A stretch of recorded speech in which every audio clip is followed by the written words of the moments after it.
আমি ডাকবো আবার লোকে ডাকবো। आइए देखते हैं मजा आएगा। বলছি আমি না খুব বিপদে পড়ে গেছি। আমাদের ওখানে একটা মেয়ে না দুদিন আগে গোড়াদড়িতে মরে গেছে।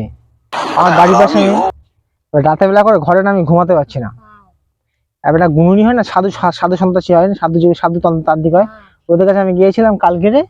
উনি আমাকে না কালীর সাথে না বিদ্যা আছে না, গুণুনি আছে, এই জলটা ও একটু ইয়ে করে দিয়েছে, ফুঁক দিয়ে দিয়েছে।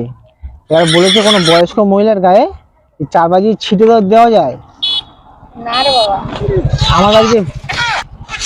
আমার বাড়ি যে ভূতটা আছে তার বাড়িতে চলে যাবে।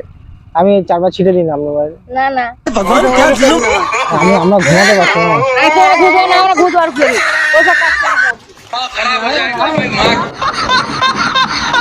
4 বার দিবে, 4 বার। না একদম দেবে না, কিন্তু আমি বলেছি আমি ডাকবো আবার লোকে ডাকবো, তখন আসি ডাকবো। দিন না, কি আছে? না না এই এত টাকা দেবে তখন থেকে কি লোক রে বাবা, দেবো না, দিন আরেকবার। আমার টাকা একদম দেবে না।